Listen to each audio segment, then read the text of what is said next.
शिकायत हो रही है, इसलिए जामिया तालीमुल कुरान अल बरात की तालिबा ने इस प्रोग्राम को इस सांचे में ढालने की कोशिश किया है कि समाज के अंदर जो चीजें हैं वो चीजें सामने आए कि किस तरीके से चंद औरतें जब जमा होती है तो वो किस तरीके से एक दूसरे की बातें करती है और बातें करते करते वो गीबत में मुलविस हो जाती है।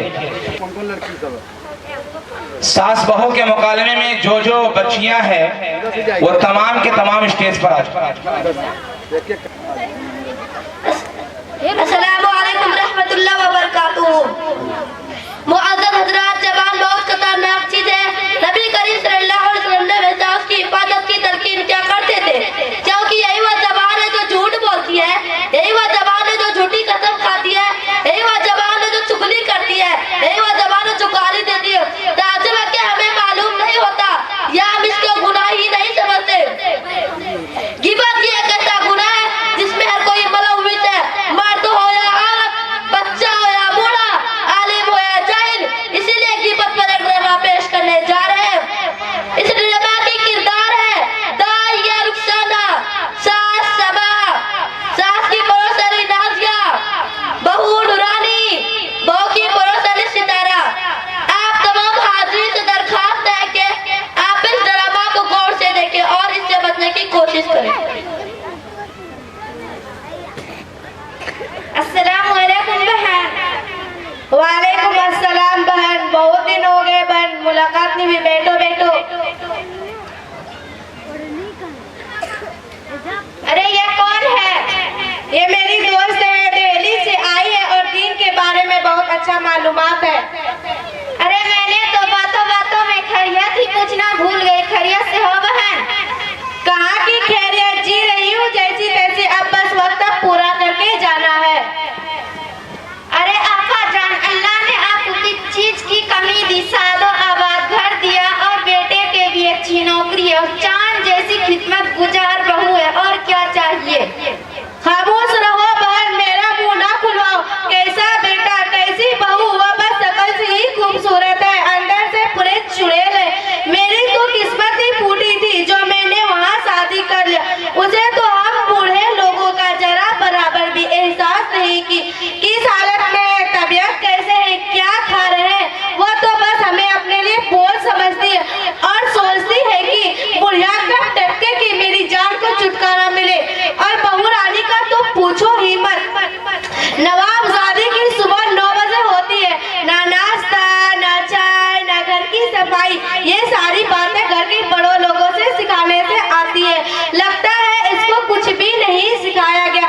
क्या बताऊं बहन, जब उसके मायके के कोई आता है तो उसके ख्याल में पीछी पीछी से रहती है, और जब हमारा कोई आता है तो न देने के लिए हाथ बढ़ता है और न चलने के लिए पैर, और नाटक शुरू हो जाता है। कभी सर में दर्द, कभी पेट में दर्द, कभी यहाँ दर्द, कभी वहाँ दर्द। तबीयत ठीक ना कर सो जाती है और घर का सारा काम मुझे ही करना पड़ता है। और खाना का हालत तो पूछो ही मत। रोटी ऐसी बनाएगी जैसे भारत का नक्शा, और दाल ऐसी बनाएगी जो खाकर पेट में दर्द हो जाए, और चाय ऐसी बनाएगी जैसी काली अमावस के रात। और हर 2 दिन के बाद मायके की याद आ जाती है और जाके माँ के पल्लू से बंध जाती है और आने का नाम ही नहीं लेती। तुम्हारी बहू इतना सब कुछ करती है और तुम चुपचाप सहती रहती हो। अगर मेरी बहू होती ना, इसके हाथ पांव तोड़ा के मैं क्या भिजवा देती। देखो बहन, मैं बोल बोल के थक चुकी हूँ, अब कुछ बोलना मुश्किल हो गया है। अगर कुछ बोलूं तो महारानी की मगरमच्छ के आंसू बहने लगते हैं और मेरे शहजादे की पेशानी पर बल आने लगते हैं। अरे बहन, मैं तो बातों बातों में चाय पिलाना ही भूल गई। चलो चलकर चाय पीते हैं। आपने देखा है कि सास और सास की पड़ोसनी जो दिल खोलकर अपनी बहू की बुराई कर रही थी, अब देखते हैं बहुओं को सास के बारे में क्या तारीफ करती है।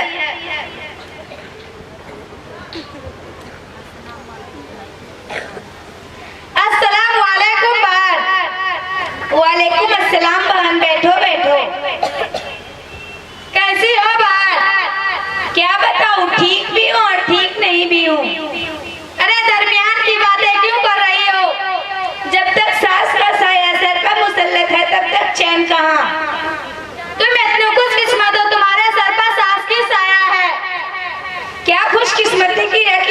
रखी हो, मतलब वो भी कैसे खुश रह सकती है जिसको मेरी जैसी सास हो, पूरे दिन बक बक बक बक करती रहती है। एक बात पूछूं सितारा बहन? हाँ पूछो। दुनिया में सबसे ज्यादा खुशकिस्मत कौन सी औरत थी? नहीं पता। हम सबकी माँ हजरत हव्वा अलैहिस्सलाम। वह कैसे? इसलिए कि उसकी ना कोई सास थी और ना कोई ननद। तुम अपनी सास से इतनी क्यों परेशान हो? वह सास नहीं, परेशानी का घर है। जब देखो नाक चिढ़ाए सर पर मुसल्लत रहती है। मैं खाना खाऊं तो परेशानी, मैं सोऊं तो परेशानी, मैं बैठूं तो परेशानी, और अगर मैं कुछ बोलूं तो भी परेशानी। अब तुम ही बोलो, मैं इसको क्या नाम दे सकती हूँ? खैर मेरा छोड़ो, अपना बोलो, क्या हाल है? अब मैं क्या बताऊं, पर मुझे तो जरा बराबर भी चैन नहीं।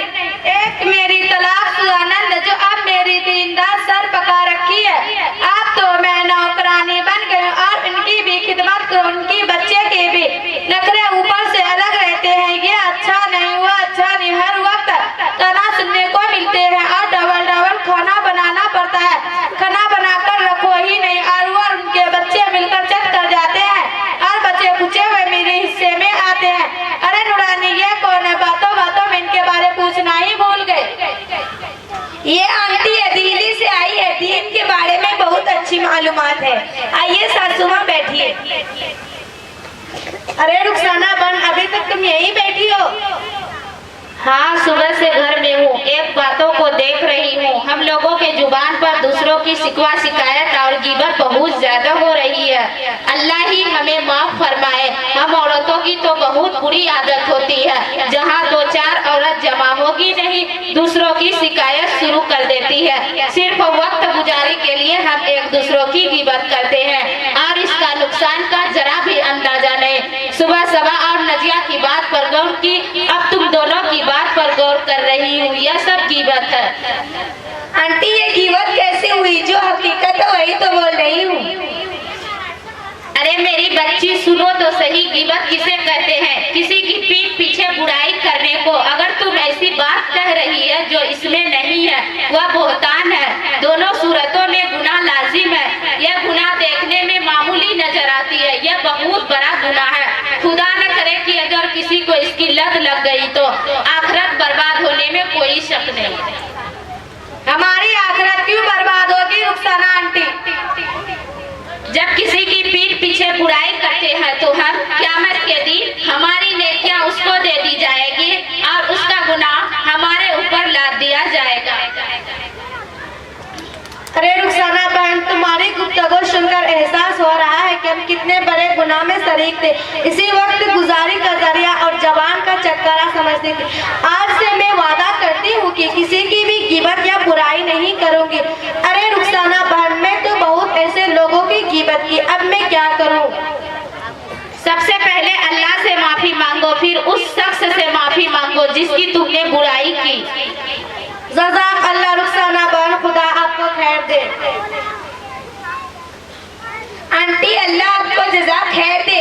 आपने तो मेरी आंखों पे लगी पट्टी ही खोल दी। हमें तो मालूम ही नहीं था कि यह भी एक गुनाह है। आज से मैं वादा करती हूँ कि किसी की भी गिबत नहीं करूँगी। आप हमें माफ कर दीजिए सासू माँ। ठीक है बेटी, तुम भी हमको माफ कर दो। मेरी आवाज जहाँ तक जा रही है, जो भी माँ बहनों के कानों में जा रही है, खुदारा इस गुनाह को छोड़ दे, वरना क़यामत के दिन पछताने के सिवा कुछ हाथ नहीं आएगी। आमीन।